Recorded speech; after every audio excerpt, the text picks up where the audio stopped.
একটা প্রশ্ন দিয়ে শুরু করি। একটাই প্রশ্ন, আপনি কি কখনো ভেবেছেন কেন কিছু আছে, কেন কিছুই নেই? এই অবস্থাটা নেই কেন? মহাবিশ্ব আছে, আপনি আছেন, এই মুহূর্তটা আছে, কিন্তু কেন? কোথা থেকে এলো সব? কিসের ওপর দাঁড়িয়ে আছে এই বিশাল অস্তিত্ব? এই প্রশ্নটার দুটো বড় উত্তর মানুষ দিয়ে আসছে হাজার বছর ধরে। একদল বলে ঈশ্বর, একজন সর্বজ্ঞ, সর্বশক্তিমান, সর্বোত্তম সত্তা, তিনি সব কিছুর ব্যাখ্যা। আরেক দল বলে প্রকৃতি নিজেই যথেষ্ট, কোনো অতিপ্রাকৃত সত্তার দরকার নেই। বিজ্ঞান, যুক্তি আর প্রকৃতির নিয়মই সব কিছু ব্যাখ্যা করতে পারে। এই দুটো দলের মানুষেরা সাধারণত কী করে? তর্ক করে, একে অপরকে ভুল প্রমাণ করার চেষ্টা করে।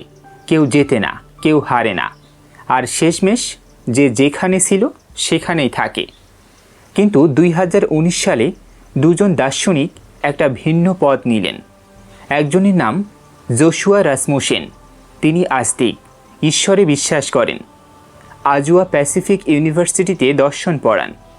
আরেকজনের নাম ফেলিপে লিওন, তিনি নাস্তিক, ঈশ্বরে বিশ্বাস করেন না, ইআই ক্যামিগো কলেজে দর্শন পড়ান।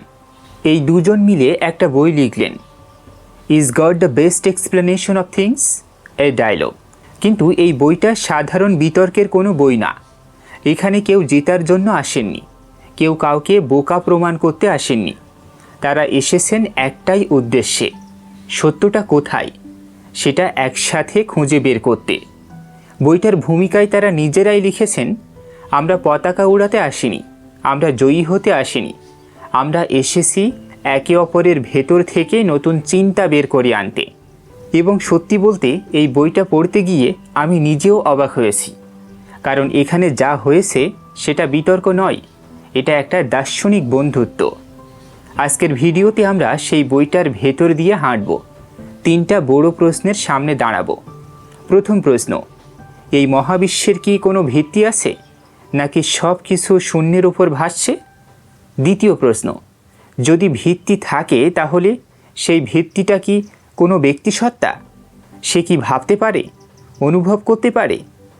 তৃতীয় প্রশ্ন, আর এটাই সবচেয়ে কঠিন, যদি সে ব্যক্তিসত্তা হয় তাহলে সে কি ভালো?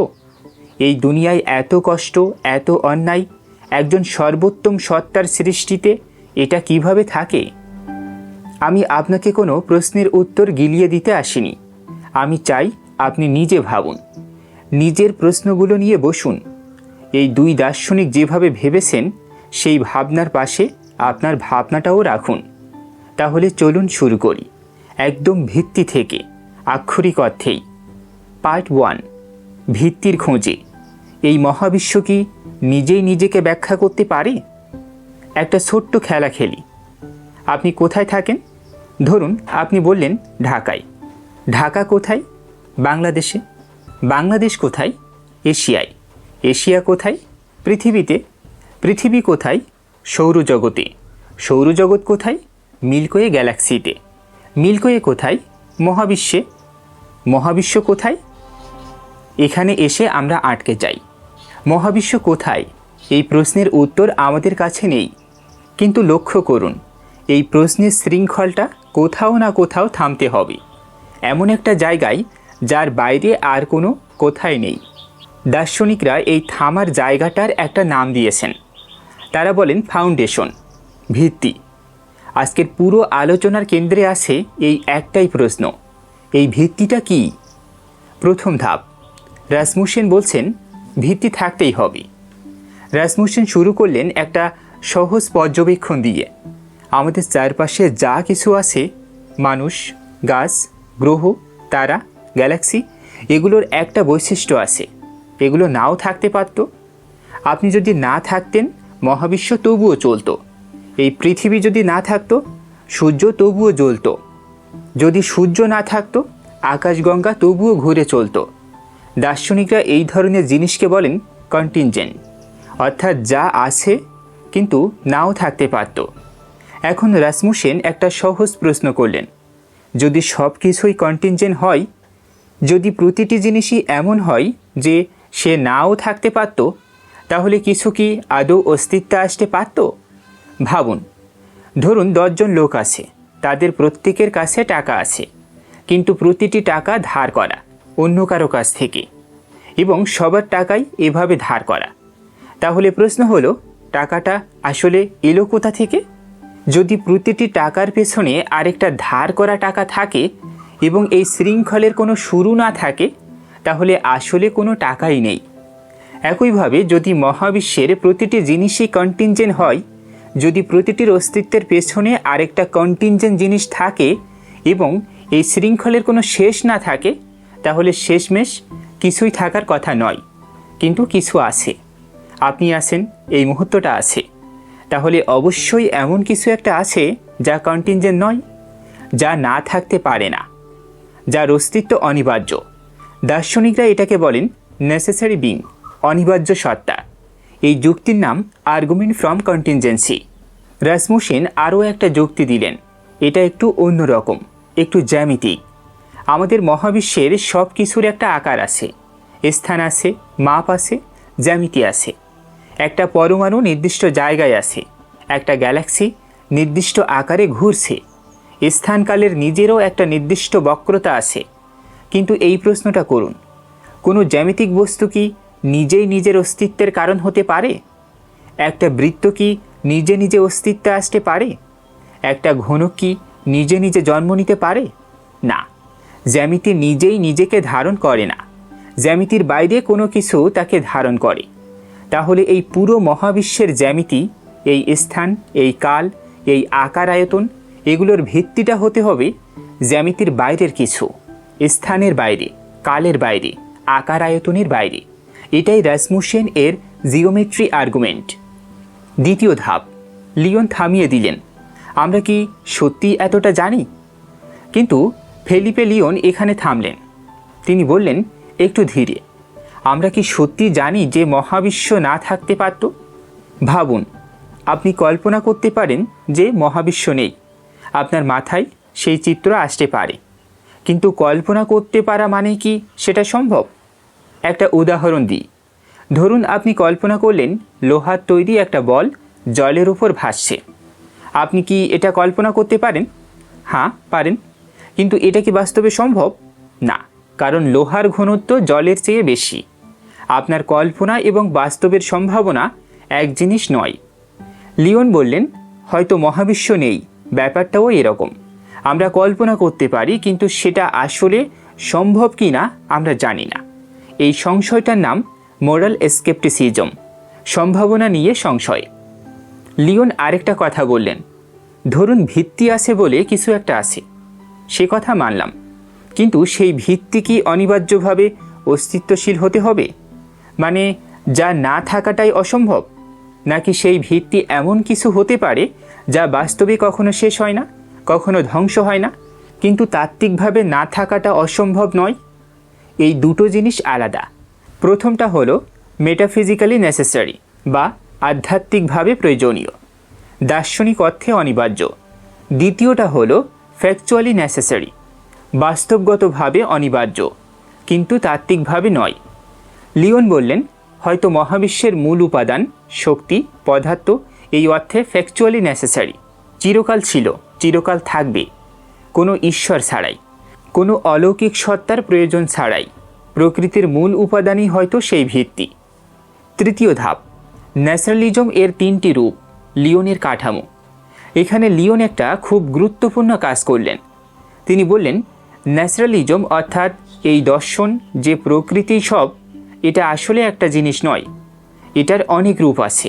এবং অনেক সময় যারা থিইজম এর সমালোচনা করেন, তারা ন্যাচারালিজমকে একটা সরল সংকীর্ণ জিনিস ধরে নিয়ে আক্রমণ করেন। লিওন বললেন, ছবিটা আসলে অনেক বড়। প্রথম রূপ, কনজারভেটিভ ন্যাচারালিজম, রক্ষণশীল প্রকৃতিবাদ। এরা বলেন শুধু ভৌত পদার্থ আছে, শক্তি আছে, কণা আছে, তরঙ্গ আছে, এর বাইরে কিছু নেই। গণিত, নৈতিকতা, চেতনা, এগুলো সব ভৌত প্রক্রিয়ার ফল। দ্বিতীয় রূপ, মডারেট ন্যাচারালিজম, মধ্যপন্থী প্রকৃতিবাদ। এরা বলেন ভৌত পদার্থের পাশাপাশি অ্যাবস্ট্রাক্ট জিনিসও আছে। গণিত শুধু মস্তিষ্কের কল্পনা নয়, গণিতের নিজস্ব একটা সত্যতা আছে। নৈতিকতাও তাই। 2 আর 2 4, এই সত্যটা কোনো মানুষ না থাকলেও সত্য। তৃতীয় রূপ লিবারাল ন্যাচারালিজম, উদার প্রকৃতিবাদ। এরা আরও দূরে যান। তারা বলেন হয়তো চেতনাও প্রকৃতির একটা মৌলিক বৈশিষ্ট্য, হয়তো পদার্থের গভীরে এমন কিছু আছে যা থেকে জটিলতা বাড়লে চেতনা জন্ম নেয়, কোনো ঈশ্বর ছাড়াই। এই তৃতীয় রূপটা লিবারাল ন্যাচারালিজম পরের দুটো পার্টে বারবার ফিরে আসবে। এখন শুধু মনে রাখুন, ন্যাচারালিজম মানে শুধু ভৌত পদার্থ আর কিছু নেই এমনটা নয়, এর পরিসর অনেক বড়। তাহলে এই প্রথম পর্বে এই দুই দার্শনিকের আলোচনা কোথায় এসে দাঁড়ালো? একটা অদ্ভুত জায়গায়। মতের ভিন্নতা আছে, কিন্তু একটা বড় জায়গায় তারা একমত। দুইজনই মানলেন মহাবিশ্বের কোনো না কোনো ভিত্তি আছে, সব কিছু শূন্যের ওপর ভেসে চলেছে, এটা বিশ্বাসযোগ্য নয়। কিন্তু সেই ভিত্তিটা কি, সেটা নিয়েও তর্ক রইল। রাসমুসেন বললেন ভিত্তিটা মেটাফিজিক্যালি নেসেসারি এবং জ্যামিতির বাইরের কিছু, এটা হয়তো ঈশ্বরের দিকে ইঙ্গিত করে। লিওন বললেন হয়তো ভিত্তিটা ফ্যাকচুয়ালি নেসেসারি, মহাবিশ্বের মূল উপাদানই হয়তো চিরন্তন। ন্যাচারালিজম এর মাঝেই ব্যাখ্যাটা আছে। কিন্তু এই বিতর্কের মধ্যে একটা গভীর প্রশ্ন উকি মারছে। ভিত্তিটা যদি জ্যামিতির বাইরে হয়, যদি সে স্থানকালের বাইরে থাকে, তাহলে সে কি শুধু একটা নিষ্প্রাণ নিয়ম, নাকি সে কিছু একটা অনুভব করে? সে কি ভাবতে পারে? সে কি জানে? সে কি চায়? অর্থাৎ সেই ভিত্তি কি কোনো ব্যক্তিসত্তা? এই প্রশ্নটাই দ্বিতীয় পর্বের কেন্দ্র, এবং এখানেই আলোচনা আরও গভীর হয়, আরও জটিল হয়, আরও আকর্ষণীয় হয়। পার্ট 2, ভিত্তিটা কি ব্যক্তিসত্তা? মন, চেতনা ও একটি অপ্রত্যাশিত মিল। একটু থামুন। এই মুহূর্তে আপনি কি অনুভব করছেন? হয়তো একটু কৌতূহল, হয়তো একটু সংশয়, হয়তো কফির কাপটা হাতে নিয়ে ভাবছেন এই লোক কোথায় যাচ্ছে। এই অনুভব করার ব্যাপারটা, এই আমি অনুভব করছি, এটাই এই পাঠের কেন্দ্র। কারণ এই প্রশ্নটা করা দরকার। যে ভিত্তির কথা আমরা এর আগে বললাম, যে ভিত্তির উপর মহাবিশ্ব দাঁড়িয়ে, সে কি অনুভব করতে পারে? সে কি জানে? সে কি চায়? সে কি ভাবে? সহজ ভাষায়, সেই ভিত্তি কি কোনো ব্যক্তিসত্তা? প্রথম ধাপ, মহাবিশ্বের গঠন কি মনের ইঙ্গিত দেয়? রাসমুসেন একটা জায়গা থেকে শুরু করলেন। তিনি বললেন আমাদের চারপাশটা একটু ভালো করে দেখুন। একটা কোষের ভেতরে ডিএনএ আছে। সেই ডিএনএতে প্রায় 3 বিলিয়ন অক্ষর লেখা। সেই অক্ষরগুলো একটা নির্দিষ্ট ক্রমে সাজানো, এবং এই ক্রমটা পাল্টালে একটা সুস্থ মানুষ হয়তো হয় না। পদার্থবিদ্যার ধ্রুবকগুলো নিয়ে ভাবুন। মহাকর্ষের মান, আলোর গতি, ইলেকট্রনের ভর, এই সংখ্যাগুলো যদি একটু আলাদা হতো, তারা জ্বলতো না, পরমাণু তৈরি হতো না, আপনি অস্তিত্বে আসতেন না। এই নির্ভুল সংগঠন, এই অবিশ্বাস্য সূক্ষ্মতা, এটা কোথা থেকে আসছে? রাসমুসেন বললেন দার্শনিকরা এই লক্ষ্য রেখে সাজানোর ব্যাপারটাকে বলেন টেলোলজি, উদ্দেশ্যমুখিতা। এবং টেলোলজি, এই ধারণাটা কি মন ছাড়া থাকতে পারে? ধরুন আপনি রাস্তায় হেঁটে চলেছেন, একটা পাথর পড়ে আছে, আর একটু এগিয়ে গিয়ে দেখলেন পাথরগুলো একটা নির্দিষ্ট আকারে সাজানো, লেখা আছে এদিকে যাও। আপনি বলবেন বাতাসে এমনই হয়েছে? না, আপনি বলবেন কোনো মন এটা সাজিয়েছে। রাসমুসেন বলছেন মহাবিশ্বের সূক্ষ্মতা অনেকটা এরকম, এটা মনের ইঙ্গিত। দ্বিতীয় ধাপ, চেতনার সবচেয়ে কঠিন প্রশ্ন। এবার একটা আরও গভীর প্রশ্নে আসি। আপনি এই মুহূর্তে লাল রং দেখতে পাচ্ছেন? ধরুন আমি আপনার মস্তিষ্কের সব নিউরনের কার্যক্রম বলতে পারবো, কোন কোষ থেকে কোন কোষে সংকেত গেল, কোন রাসায়নিক কিভাবে নিঃসৃত হলো। কিন্তু একটা জিনিস আমি বলতে পারবো না, লাল দেখতে কেমন লাগছে।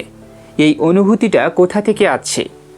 বিজ্ঞান বলতে পারে আলোর তরঙ্গ দৈর্ঘ্য কত, বলতে পারে রেটিনায় কোন রিসেপ্টর সক্রিয় হয়, বলতে পারে মস্তিষ্কের কোন অংশে রক্তপ্রবাহ বাড়ে। কিন্তু লালের অনুভূতি, সেই ভেতরের প্রথম পুরুষীয় অভিজ্ঞতা, সেটা কোনো পদার্থবিদ্যার সমীকরণে নেই। দার্শনিকরা এই সমস্যার নাম দিয়েছেন the hard problem of consciousness, চেতনার কঠিন সমস্যা। রাসমুসেন বললেন এই সমস্যাটা শুধু কঠিন নয়, এটা মৌলিক। পদার্থ থেকে চেতনা আসতে পারে না, কারণ পদার্থ এবং চেতনা দুটো আলাদা জিনিস। বালি থেকে কি দুঃখ তৈরি হতে পারে?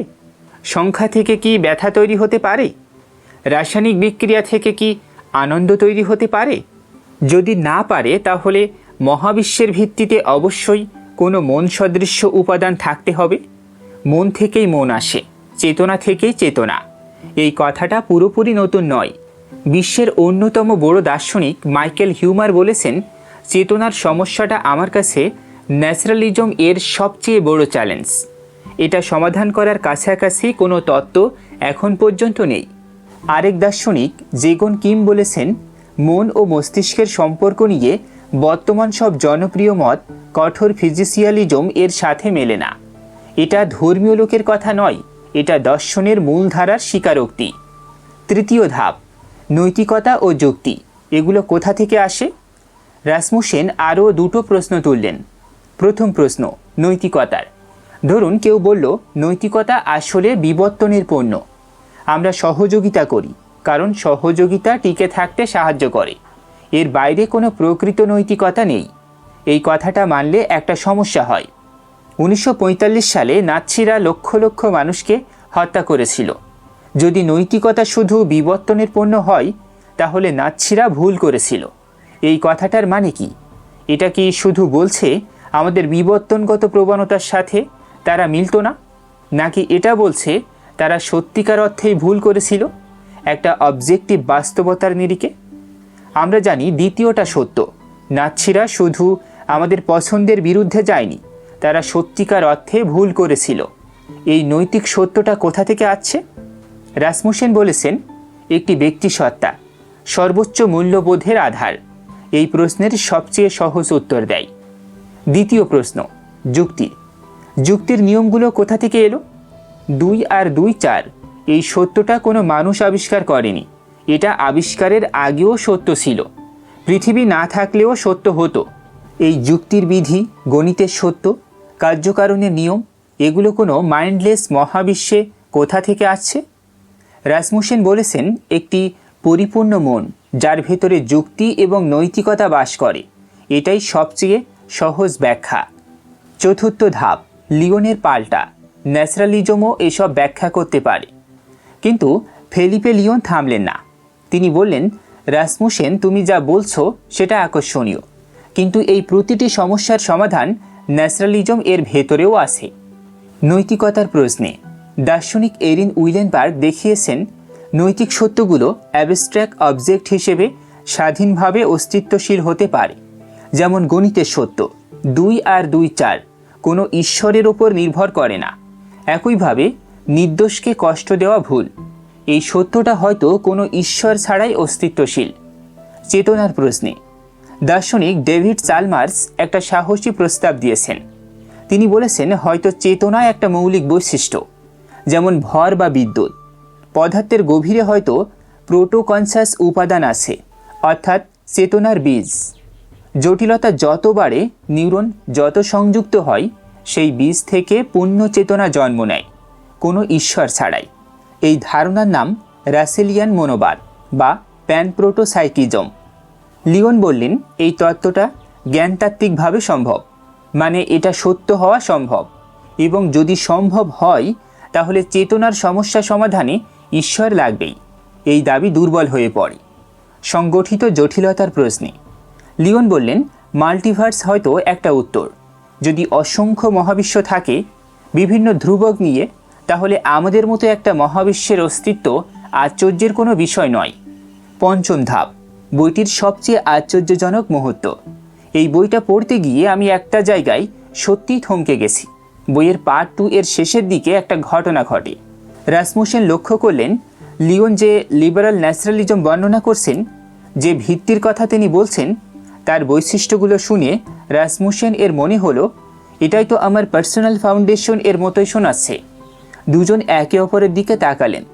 লিওন বললেন, ভিত্তির একটা চূড়ান্ত স্তর আছে, সেই স্তর জ্যামিতির বাইরে, তার মধ্যে প্রোটোকনসাস উপাদান আছে। রাসমুসেন বলছেন, ভিত্তির একটা চূড়ান্ত স্তর আছে, সেই স্তর জ্যামিতির বাইরে, তার মধ্যে মন সদৃশ্য উপাদান আছে। রাসমুসেন বললেন, প্রফেসর লিওন, আমার মনে হচ্ছে আমরা একই জিনিসকে দুটো ভিন্ন ভাষায় বর্ণনা করছি। লিওন একটু থামলেন, তারপর স্বীকার করলেন, হ্যাঁ, মিল আছে, তবে পার্থক্যও আছে। এই মুহূর্তটা আমার কাছে পুরো বইটার সবচেয়ে সৎ মুহূর্ত। একজন আস্তিক এবং একজন নাস্তিক, যারা বিপরীত দিক থেকে শুরু করেছিলেন, মহাবিশ্বের ভিত্তির কাছে এসে দেখলেন তারা অনেকটা কাছাকাছি এসে দাঁড়িয়েছেন। তাহলে পার্ট 2 আমাদের কি দিল? 4টি বড় যুক্তি দিল ব্যক্তিসত্তার পক্ষে: সংগঠিত জটিলতা, চেতনার কঠিন সমস্যা, নৈতিক সত্যের অস্তিত্ব এবং যুক্তির নিয়মের বাস্তবতা। লিওন এর প্রতিটির জন্য ন্যাচারালিস্টিক বিকল্প দিলেন। উইলেনবার্গের অ্যাবস্ট্রাক্ট মরাল রিয়েলিজম, বিমূর্ত নৈতিক বাস্তববাদ, চার্ল মার্কের প্যানপ্রোটোসাইকিজম, মাল্টিভার্স হাইপোথেসিস। কেউ কাউকে পুরোপুরি খণ্ডন করতে পারলেন না, কিন্তু দুইজন একটা জায়গায় একমত হলেন: মহাবিশ্বের ভিত্তিতে শুধু মাইন্ডনেস পদার্থ আছে এই ছবিটা সম্পূর্ণ নয়, সেখানে অন্তত মন সদৃশ্য কিছু আছে। সেটা ঈশ্বর কিনা সেই প্রশ্নটা খোলা। কিন্তু এখন তৃতীয় এবং সবচেয়ে কঠিন প্রশ্নটাই আসার সময়। ভিত্তি আছে, যেখানে মন সদৃশ্য কিছু আছে, কিন্তু সেই ভিত্তি কি ভালো? দুনিয়ায় এত সুখ, এত ক্ষুধা, এত নির্যাতন, কোটি কোটি নির্দোষ প্রাণী রোজ কষ্ট পাচ্ছে। এটা কি একজন সর্বোত্তম সত্তার সৃষ্টি হতে পারে? এই প্রশ্নটা দর্শনের সবচেয়ে পুরনো, সবচেয়ে বেদনাদায়ক এবং সবচেয়ে অমীমাংসিত সমস্যা। পার্ট 3, ভিত্তি কি ভালো? দুঃখ, মন্দ এবং দ্য গ্রেট স্টোরি। আমি আপনাকে একটা ঘটনা বলি। 1860 সালে চার্লস ডারউইন একটা চিঠি লিখেছিলেন। সেই চিঠিতে তিনি লিখেছিলেন, আমি একজন ভালো ঈশ্বরে বিশ্বাস করতে পারি না, কারণ আমার মাথায় ঘুরপাক খায় ইসনিউমন বোলতা। ইসনিউমন বোলতা একটা পরজীবী পোকা। সে কি করে? জীবন্ত শুঁয়োপোকার শরীরে ডিম পাড়ে। সেই ডিম ফুটলে লার্ভা বের হয় এবং সেই লার্ভা শুঁয়োপোকাকে ভেতর থেকে জীবন্ত খেতে থাকে ধীরে ধীরে, দিনের পর দিন। এই একটা কীটপতঙ্গের কথা, কিন্তু প্রকৃতিতে এরকম ঘটনা কোটি কোটি, প্রতিদিন, প্রতি মুহূর্তে। এবং এটা শুধু প্রকৃতির কথা নয়। একটা শিশু ক্যান্সারে মারা যাচ্ছে, একটা নির্দোষ মানুষ অন্যায়ভাবে কারাগারে বন্দী, একটা বন্যায় হাজার মানুষ মারা যাচ্ছে, একটা ভূমিকম্পে লক্ষ মানুষের বাড়িঘর ক্ষতিগ্রস্ত হচ্ছে এবং হাজার হাজার মানুষ মারা যাচ্ছে। কোনো সতর্কতা নেই, কোনো কারণ নেই। এই ছবিগুলো মাথায় রেখে একটা প্রশ্ন করুন: যদি সত্যিই একজন সর্বজ্ঞ, সর্বশক্তিমান, সর্বোত্তম সত্তা থাকেন, তাহলে এসব কেন? দার্শনিকরা এই প্রশ্নকে বলেন প্রবলেম অফ ইভিল, মন্দের সমস্যা। এটাই এই পাঠের কেন্দ্র। প্রথম ধাপ, লিওন এর কেস, মন্দের পাহাড়। ফিলিপে লিওন এই অংশে রাসমুসেন এর সামনে একের পর এক ডেটা রাখলেন। শুধু যুক্তি নয়, তথ্য। প্রথমত, হররস, ভয়াবহতা। দার্শনিক মেরিলিন অ্যাডামস এর ভাষায়, হরর হলো এমন কষ্ট যা মানুষকে ভাবায়, আমার জীবন বেঁচে থাকার যোগ্য ছিল কি? এরকম কষ্ট পৃথিবীতে অসংখ্য। হলোকাস্ট, গণহত্যা, শিশু নির্যাতন। যদি একজন সর্বোত্তম সত্তা থাকেন, তিনি কি এই ভয়াবহতাগুলো ঠেকাতে পারতেন না? দ্বিতীয়ত, টেলোলজিক্যাল ইভিল। এটা সবচেয়ে তীক্ষ্ণ যুক্তি। সাধারণ মন্দ ঘটনার কথা বলতে পারেন, ঝড়, দুর্যোগ, ভূমিকম্প, দুর্ঘটনা। হয়তো বলা যায় এগুলো প্রকৃতির নিয়মের পার্শ্ব প্রতিক্রিয়া। কিন্তু টেলোলজিক্যাল ইভিল আলাদা, কারণ এখানে কষ্ট দেওয়াটা নকশার অংশ, প্রকৃতির উদ্দেশ্য। সেই ইসনিউমন বোলতার কথা মনে আছে, যে ভুলে শুঁয়োপোকায় ডিম পাড়েনি। এটাই তার জৈবিক নকশা, এটাই সে করার জন্য তৈরি। ডারউইন সঠিকভাবে জিজ্ঞেস করেছিলেন, একজন দয়ালু ঈশ্বর কি এই নকশা করেছেন? তৃতীয়ত, ল্যাঙ্গুয়েশিং, ক্ষীণ। লিওন বললেন, পৃথিবীতে বেশিরভাগ প্রাণী কখনো উন্নতি লাভ করে না। বেশিরভাগ প্রাণী জন্মায়, কষ্ট পায়, মারা যায়। বেশিরভাগ মানুষ তাদের সম্ভাবনার ভগ্নাংশ ছুঁতে পারে না। রোগ, দারিদ্র, যুদ্ধ এবং এগুলো জীবনকে ছোট করে দেয়। যদি একজন সর্বোত্তম সত্তা থাকেন, এটা কি তার তৈরি পৃথিবীর ছবি হওয়া উচিত? এইসব তথ্য মিলিয়ে লিওন বললেন, এর প্রতিটি জিনিসই থিওজম এর পক্ষে অস্বস্তিকর, কিন্তু ন্যাচারালিজম এর পক্ষে একদম স্বাভাবিক। কারণ ন্যাচারালিজম বলে মহাবিশ্ব আমাদের প্রতি উদাসীন, সে আমাদের ভালোবাসে না, ঘৃণাও করে না, সে শুধু আছে। এই উদাসীনতাই এই ছবিটা ব্যাখ্যা করে। দ্বিতীয় ধাপ, রাসমুসেন এর উত্তর, দ্য গ্রেট স্টোরি। রাসমুসেন অনেকক্ষণ শুনলেন, তারপর বললেন, প্রফেসর লিওন, আপনার প্রতিটি প্রশ্ন গুরুত্বপূর্ণ, আমি এড়িয়ে যাব না, কিন্তু আমি একটা ভিন্ন কোণ থেকে দেখতে চাই। তিনি বললেন, একটু ভাবুন, আপনি যে গল্পগুলো ভালোবাসেন সেগুলো কেমন? যে বই পড়ে আপনি দুঃখ পেয়েছেন, যে সিনেমা দেখে ঘুম আসেনি, যে উপন্যাস বন্ধ করতে পারেননি, সেগুলোতে কি আছে? সেগুলোতে আছে সংগ্রাম, ব্যর্থতা, হারিয়ে যাওয়া, অন্ধকারে পথ খোঁজা এবং তারপর ধীরে ধীরে ফিরে আসা। একটা গল্প, সেখানে কোনো সমস্যা নেই, কোনো ব্যথা নেই, কোনো দ্বন্দ্ব নেই, সেটা গল্প নয়, এটা একটা সুখী তালিকা। রাসমুসেন বললেন, ধরুন সর্বোচ্চ ভালো ভিত্তি, সর্বোচ্চ মূল্যবোধের সত্তা সিদ্ধান্ত নিল সত্যিকার সত্তা তৈরি করবে, মানে এমন সত্তা যারা নিজেরা ভাবতে পারে, নিজেরা পছন্দ করতে পারে, নিজেরা ভালোবাসতে পারে, প্রকৃত স্বাধীনতাই। কিন্তু প্রকৃত স্বাধীনতা মানে প্রকৃত ঝুঁকি। একটা রোবট ভুল করতে পারে না, কারণ সে প্রোগ্রাম করা। কিন্তু একটা রোবটের ভালোবাসাও নেই। প্রকৃত ভালোবাসার জন্য প্রকৃত পছন্দ লাগে, প্রকৃত পছন্দের জন্য প্রকৃত সম্ভাবনা লাগে, সঠিক পথ নেওয়ার এবং ভুল পথ নেওয়ারও। রাসমুসেন আরও বললেন, এই মহান গল্পের আরেকটা বৈশিষ্ট্য আছে, গল্পের চরিত্ররা বিকাশিত হয়। তারা প্রথমে যা ছিল শেষে তা থাকে না। কষ্টের ভেতর দিয়ে, সংগ্রামের ভেতর দিয়ে তারা গভীর হয়, তারা শক্ত হয়, তারা মানবিক হয়। এই বিকাশ, এই সোল মেকিং, এগুলো কি কষ্ট ছাড়া সম্ভব? রাসমুসেন এই ধারণার নাম দিলেন দ্য গ্রেট স্টোরি থিওডিসি, মহান গল্পের যুক্তি। তৃতীয় ধাপ, লিওনের পাল্টা। গল্পটা কার?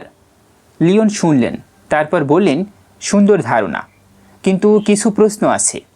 প্রথম প্রশ্ন, আপনি বললেন ঈশ্বর সর্বোত্তম, তিনি নিজে চিরকাল পরিপূর্ণ, তিনি কখনো কষ্ট পাননি, তিনি কখনো সংগ্রাম করেননি, তিনি সোল মেকিং ছাড়াই সর্বোচ্চ।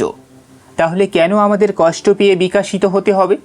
তিনি কি আমাদের তার মতো করেই তৈরি করতে পারতেন না? দ্বিতীয় প্রশ্ন, পোকামাকড়ের কথা। সেই শুঁয়োপোকা যাকে জীবন্ত খাওয়া হচ্ছে, তার আত্মার বিকাশ কিভাবে হচ্ছে? কোটি কোটি পোকামাকড়, মাছ, পশু প্রতিদিন অসহনীয় কষ্ট পাচ্ছে। কোনো শিক্ষা নেই, কোনো বিকাশ নেই, শুধু কষ্ট। এই কষ্টের গল্পে তারা কোথায়? তৃতীয় প্রশ্ন, মুক্ত ইচ্ছার যুক্তি।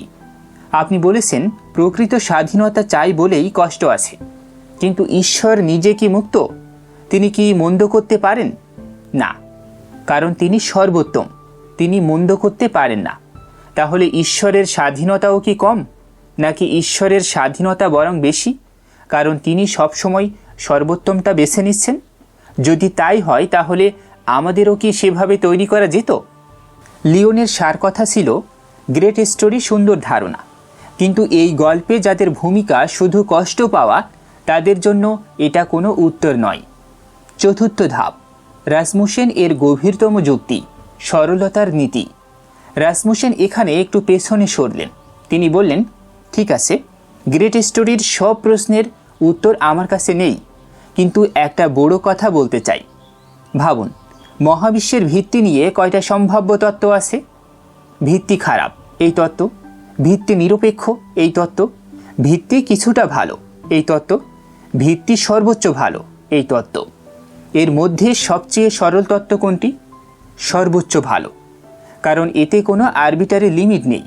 ভাবুন, যদি বলি ভিত্তি কিছুটা ভালো, তখন প্রশ্ন ওঠে, কতটুকু? কেন এতটুকু? সীমানাটা কোথা থেকে এলো? যদি বলি ভিত্তি নিরপেক্ষ, তাহলেও প্রশ্ন ওঠে, মহাবিশ্বের এত সৌন্দর্য কোথা থেকে? চেতনা কোথা থেকে? নৈতিকতার বাস্তবতা কোথা থেকে? কিন্তু যদি বলি ভিত্তি সর্বোচ্চ, তাহলে একটা সরল বীজ থেকে অনেক কিছু বের হয়। রাসমুসেন বললেন, এরপর মন্দ ঘটনাগুলো কি এই তত্ত্বকে খণ্ডন করে? সব সময় নয়। তিনি একটা সুন্দর উদাহরণ দিলেন। ধরুন একটা বিশাল গাছ, তাতে হাজারো পাতা, একটা পাতা শুকিয়ে গেছে। এই শুকনো পাতা কি প্রমাণ করে বীজটা খারাপ ছিল? না, কারণ ভালো বীজ থেকে বড় গাছেও কিছু পাতা শুকোতে পারে, কিন্তু বীজ ভালো না হলে আদৌ কি গাছ হতো?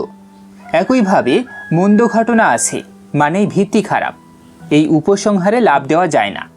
রাসমুসেন বলছেন না যে মন্দ কোনো ঘটনা সমস্যায় নয়, তিনি বলছেন সর্বোচ্চ ভালো ভিত্তি থেকে যে গল্প তৈরি হয় সেই গল্পে কষ্ট থাকা নেসেসারিলি অসঙ্গত নয়। পঞ্চম ধাপ, কোথায় দাঁড়িয়ে দুজন? এই পর্বের শেষে মন্দের সমস্যা সমাধান হয়নি।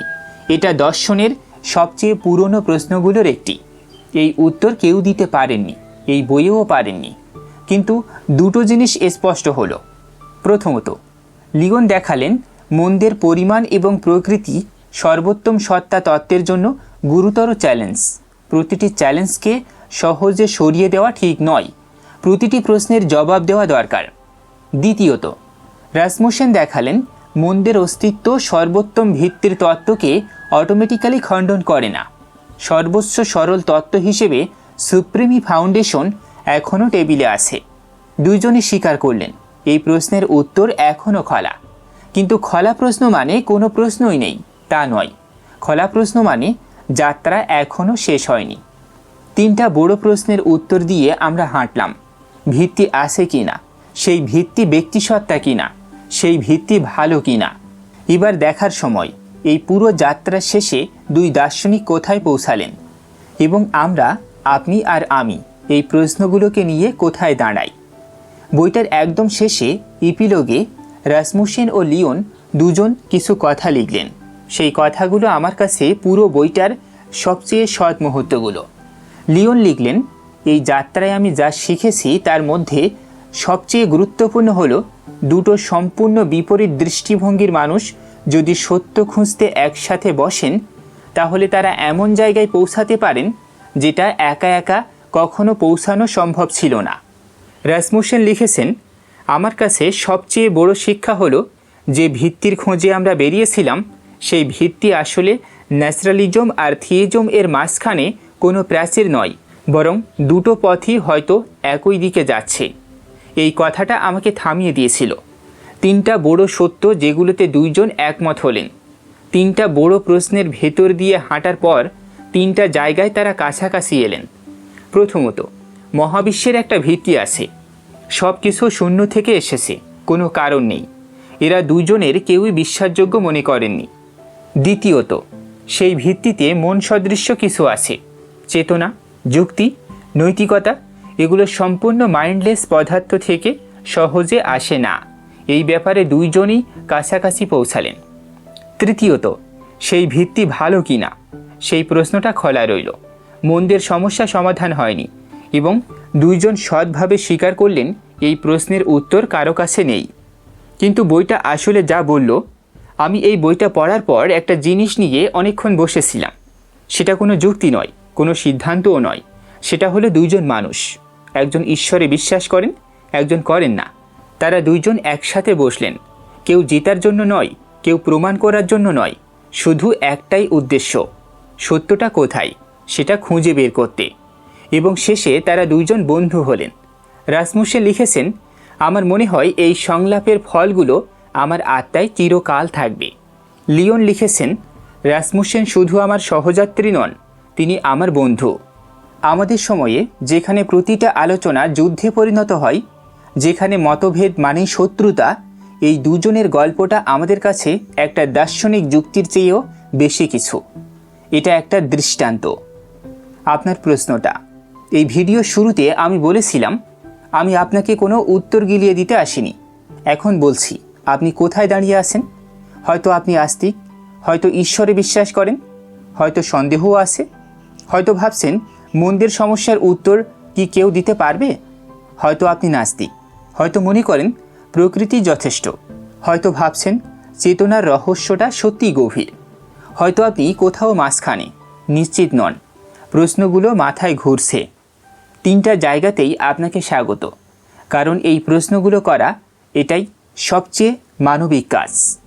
রাসমুসেন এর শেষ কথাটা, রাসমুসেন বইয়ের একদম শেষে একটা কথা লিখেছেন, সেটা দার্শনিক ভাষায় নয়, সেটা যুক্তির নয়।